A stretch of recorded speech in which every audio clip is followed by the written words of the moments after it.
Hi there, welcome to Markets Tomorrow right here on 18 on the Mumbai News Center. I'm Tanveer Gill, and what a day it was for the markets. A lot of volatility intraday, and that really put pressure on the indices. So we were packed within a narrow range. The market, of course, came off from the day's lows, which was interesting, but it couldn't quite go past 83.50 in the session. And for the Sensex as well, pretty much the same picture. The broader markets, of course, came off from the day's high, so there was some profit taking there. But talk about today's session in a bit, highlight the key stories that came from the market's desk. But first and foremost, just want to point out the big market voices that we have lined up over the next 30 minutes to make sense of the market's trend from here on. Sanjeev Prasad of Kotak Institutional Equities talks about his investment outlook. You're part of Capital Link International highlights the global picture, which has been volatile and weak. Ajay Bagga joins in with his prognosis of trade and the direction for the market from here on, and Sacchitanand Uttekar will help our viewers, as always, drilling it down to specific stock strategies that they can benefit from in tomorrow's trading session. But to the top stories first, and the Nifty did recover from the day's lows. It was an extremely volatile session. On balance, closed just around the 83.50 mark, just shy of that level. Lupin, Hindalco, HUL were the top gainers in the session. Tata Steel, and there was a reversal in trade there, given that the street is expecting, or reports suggest that there could be a delay in the Port Talbot plant sale, and that would just cause a readjustment in expectations on how things will play out, because that's a key overhang for the business, and the stock had rallied in anticipation of the sale happening soon enough, but with a delay in the sale process, those adjustments and expectations get rescaled back or reworked. PNB hit a 2016 high in the session today as a housing finance arm filed for an IPO, which the market is very excited about. Bank of America Merrill Lynch upgraded Dr. Reddy's, and that brought about a fair amount of cheer on the stock. Bharat Forge may see a significant slowdown in US order inflow. In fact, that one segment was down 30% in terms of order demand, and the stock saw a scale back of almost 3.5% in the session on account of that. And then Lupin, by the time we closed trade, the stock had done pretty much nothing, was flat for the better part of the session, but that big bump up that came in the stock price in the last hour of trade on the back of their US FDA EIR, which is the Establishment Inspection Report coming through for the Goa unit, that brought about a fair amount of relief in the stock. In fact, fundamentally, many believe that it would be a turning point for the stock going forward from here. And the question that we are asking is, will the market resume its rally past 83.50, because 8400 is acting as a bit of a resistance zone, but 83.50 is a level which the market needs to break past and trade above conclusively before it can make a dash towards 8400. Sacchitanand, Ajay, good evening. Thanks very much for taking the time today. I'll start off with you, Sacchitanand. On the charts, how do you look at the range for the market? Well, good evening. We have already seen a good stupendous rally, and for the last 3 days we are just consolidating here. In fact, if you look at the Monday, the way we started the week, we have a narrow body formation indicating a doji or indecisiveness. Post that, even today we have seen a similar kind of a replica getting formed on the daily scale, which is clearly saying that the market is consolidating. We are not seeing any severe weakness in this particular market, but it's a very narrow range, a range of around 120 points, and as you rightly said, 8400 is one particular trigger above which we may see some directional momentum coming into play. But so far, as we look at some of the stocks and sectors, more of a consolidation is something which looks prominent on the cards, and we may see some extension of this particular move for the next couple of trading sessions. Okay. Ajay, very quickly, there are two key cues for the market, actually three. Q1 earnings, the expectation of GST seeing the light of the day in the monsoon session of Parliament, and then monsoon by itself.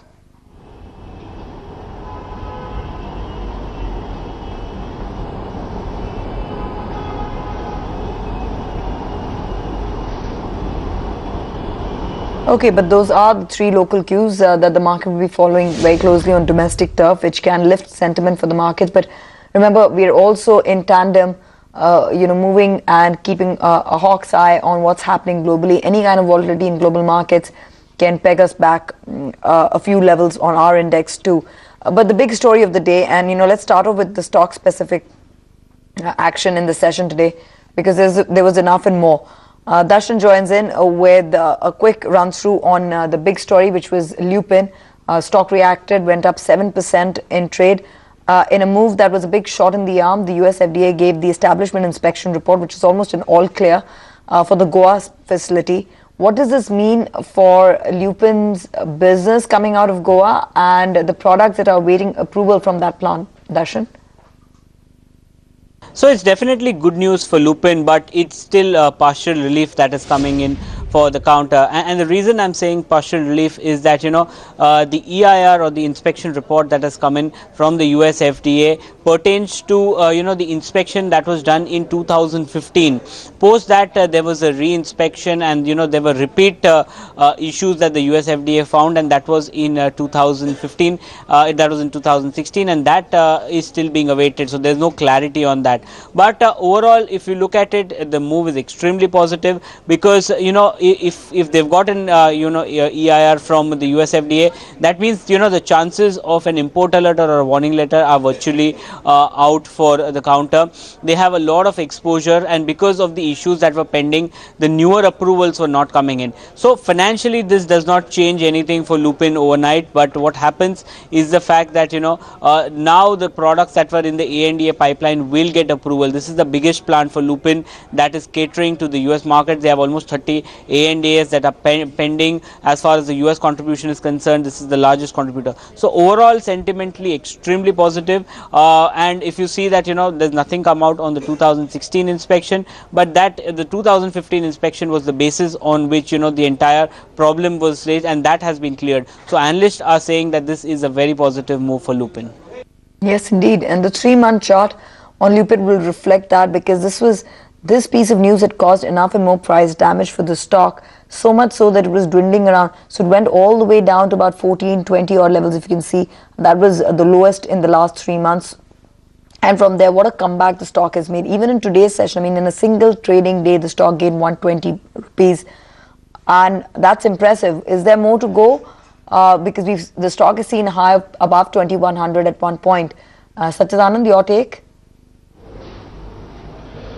Well, if you look at the overall structure, the structure has been bearish, but today's move again, it has reinstated some momentum back into the play. The stock has managed to close above its 200-day moving average after a long time, and now the support for the stock is resting at around 1650 odd levels. So in case if this particular level is maintained, we may see some more momentum coming, being played out, and we may see an extension of this particular move right up to 1800 levels. Okay, so good to go for more on Lupin. Ajay, great to have you on the show. I was asking you about the direction of the market. Can you make a case for a conclusive uptrend given Q1 earnings, the monsoon progression thus far, as well as GST, hopes of GST clearance? Yeah, I think, Tanvir, a couple of things come out. One, we have been much less volatile than the global markets, both pre-Brexit, post-Brexit. We have been much less volatile. Second, a lot of analysts are seeing India as a very attractive opportunity. The third point is that the big risk going into the parliament session is that a lot of the stocks are already discounting passage of GST. So if the Congress does not play ball and a couple of regional parties don't come on the board, you could have a problem there. Fourth, what is lending a lot of support into the market is that it's a very oversold market. You see the open interest put call ratio, it has been consistently above 1. And if you look at the positions, mostly we see FIs are short on the index. And the open interest is a lot of overselling that's happened. So that is going to lend a lot of support into this market. So I don't foresee much scope for sharp falls in this market. And if we have a good outcome in Parliament post July 18th session starting, this market could run up further. Having said that, a lot will depend on the global scenario and how the global markets pan out. We are seeing a bit of a bounce back in the pound today, back to 1.3 levels. So if Europe and US stabilize, that will lend even more stability to the Indian markets in a risk-on kind of a scenario. So oversold markets, not cheap but not very expensive markets, and looking better economy. Now what we need is a sentiment boost from GST. If that comes in, then these markets could really go up quite sharply further. Fair point. And I also want to talk about particular themes that were active in the market. I just want to first mark some of the stocks in focus on the back of news. NBCC, and that was clear top gainer in the session today on the BSE Realty Index, extending gains for the fourth session in a row, seeing the biggest intraday rally in 16 months. Stock hitting 11-month highs. Volumes were at a 7.5-month high as well. 10.5 times of the 5-day average. All of these technical indicators are supporting a big fundamental move on the stock. The latest is that the company has bid to redevelop 7 Delhi colonies, and that could be a shot in the arm. Order flow is not a problem for NBCC. It's really the execution and what it adds to the business, which one will be watching out for very closely. Aside of that, there was Bharat Forge, and Nomura's view maintains a reduce with a target of 636 on the stock. The USA Class 8 order inflows are down 30%, which is why the stock was down about 3.5% in the session. And key original equipment manufacturers, OEMs, expect 20 to 25% production cut in 2016. So there's a lot that perhaps may impact the business going forward, factoring in a 25% decline in Class A 8 US truck orders, and that's having an impact on the stock. The other important story that played out in the markets today was a stake sale roadmap, a strategic stake sale roadmap laid out by the government, and 22 PSUs have been listed for the stake sale purpose by Niti Aayog. So you have Chennai Petro, Madras Fertilizers, Tire Corp, which are listed for strategic stake sale. And you're also looking at the Niti Aayog suggesting hiving off of stake in BSNL, which has been long coming, mind you. They're talking about strategic stake sale in HMT, again long in the pipeline. Hindustan Pumps Paper Corporation. When these stakes will happen, one has to still look at the timeline there. But for budget FY17, about 20,500 crores were marked out as a disinvestment target laid by the government in terms of the revenues that they would generate from disinvestments. Very quickly, Ajay, your take on some of these names, some of these marquee names, because the government is being very selective about where they try and encash the premium on some of these PSU companies. I think it's very positive overall, Tanveer, because it will help the fiscal deficit, it will help the disinvestment target, and they're moving early in the year. Unlike what we saw 2014 to early this year, where they would leave it for the last quarter, and then not very amicable markets would lead to the targets not being met. So they've started early. There seems to be a lot of method behind this, and it's a combination of various ways. Either they're doing share buybacks or offers for sale. Both methods are being looked at, and also we are seeing talk of employee ownership. So it looks quite revolutionary, if you ask me, and if they can really kickstart this process, it will really help the government's finances, and it will lead to a lot of confidence in the market about the intent of the government and ability to execute. Yeah, and also capitalize on some of the Navratnas, so to speak. We'll take a break. As we do so, here are some top market voices outline the road ahead for the markets. When we come back, full focus on tomorrow's trading day and how you can benefit from it. I don't think this will have much of a relevance as far as the market is concerned. It was something which was expected, and most of the key cabinet positions, they have been maintained. There's no real change as far as the key economic ministries are concerned. So I don't think anything really changes as far as politics is concerned. If you look at how some of the rural stocks have moved in the month of April itself, and when there were the first indications of a decent monsoon, I mean, that's already done and dusted with, I would think. At this point in time, I would more worry about the valuations of some of the rural stocks which have gone to very high levels, and if there is any disappointment in earning numbers, volume growth, etc., then the stocks could actually come off from current levels despite a good monsoon. There is a slowdown in that activity, and it's not going to recover anytime soon. So the indications in the Fed minutes, no matter really what happens on Friday, I think, mean that by the earliest in December, we might see a U.S. rate hike, but there's just as much of a chance that we will see a rate cut. India has a great growth performance so far this year and last year, and there seems to be nothing that's going to beat that down.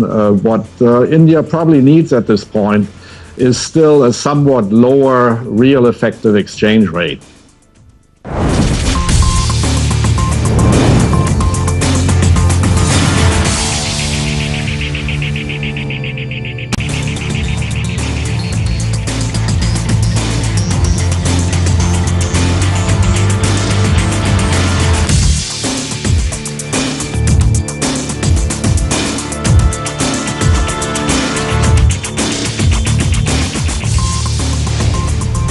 Welcome back. You're still watching Markets Tomorrow right here on ED Now. The focus will squarely be on commodities. CLS is bullish on Hindalco, Vedanta. They believe that businesses are on the mend, that there's a turnaround in the works. And add to that, they're also bullish on Tata Steel.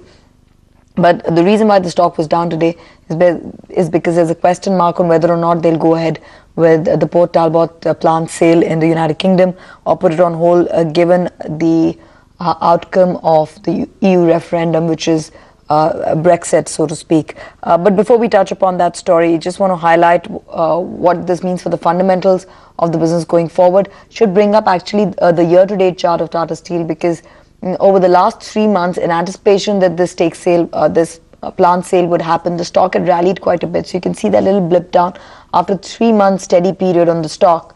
Around 300 odd above that mark. Movira, tell all what happens in the board meeting tomorrow.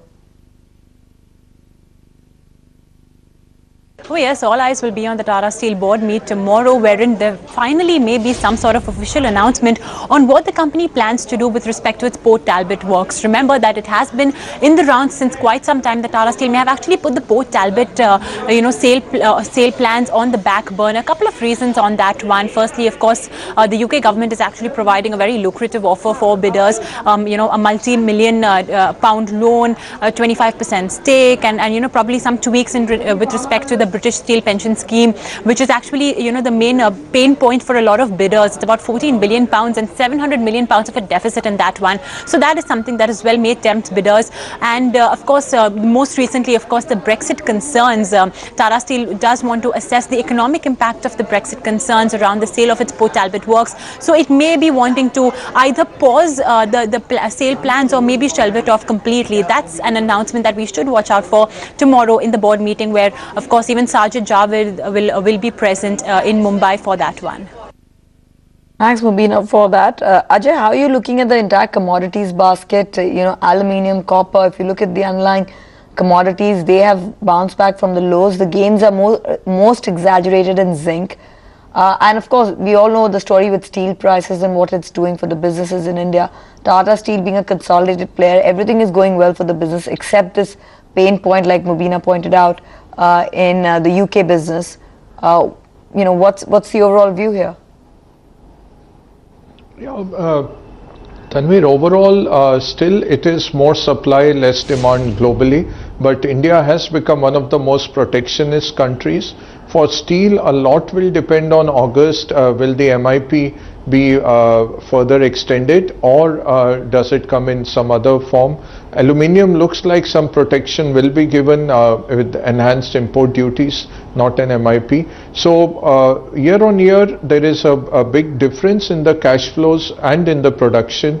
Right now, I would say these counters are projected to do better for the next 3 to 6 months. But overall, I am very wary of commodities and materials because of the global overhang and the Chinese overhang.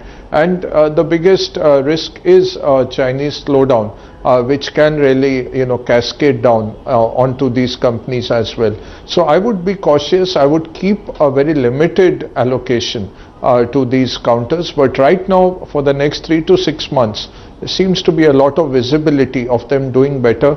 On fundamentals, a good year-on-year improvement on their operations and cash flows, and second, the protectionist measures that we have taken as a country, and which is giving some enhancement to the price realizations that they are able to get.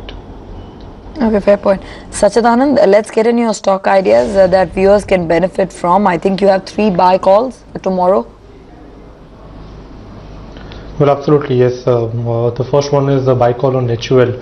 If you look at last few trading sessions, the defensives are again coming back in momentum. We have seen a fresh breakout here, and we expect this particular move to extend right up to 940 levels. Fresh positions on the long side can be initiated with a stop loss at around 906. The second call is a buy call on JK Lakshmi Cement.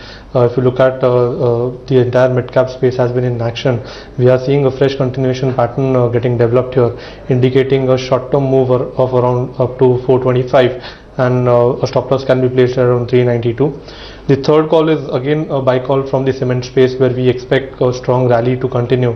Grasim, we have already seen a stupendous rally. Post that, we have seen a good correction and a rising 3 pattern, which is indicating an extension of this particular rally. So we expect levels of around 47.20 to be tested soon, and fresh longs can be initiated with a stop loss around 44.70.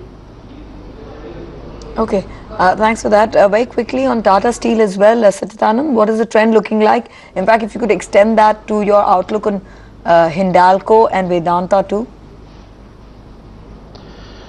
Well, Tata Steel, if you look at the overall movement, it has been underperforming. The stock has been dragging down. But if you look at Vedanta and Hindalco, they have been outperforming overall.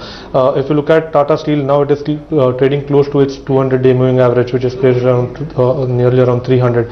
So it will be a very critical level to watch out. In case if we have a closing below say 290, 295, then probably we may see an extension of this particular move. But if you look at the broader scheme of things, I think the stock may consolidate here for some time, and a move back about 340 could indicate that the consolidation period is over, and we may see it again getting back into action and syncing with the other metal plays. Okay, we have just about 30 seconds to wrap up. Ajay, very quickly, what is the one sector you'll be watching out for in this earnings season? Well, I think commodities is a turnaround. Energy, materials will do well. Cement should do well, and auto is what we would be looking at. So these are a few of that. Financials will also do well. That's a lot of the market, but Ajay, thanks very much. You're more optimistic broadly about the upcoming Q1 earnings season, but thanks for that perspective. Sacchitanand, thanks very much for joining us. We come to the end of this edition of Markets Tomorrow. Catch you with the markets as always tomorrow morning at 8 a.m.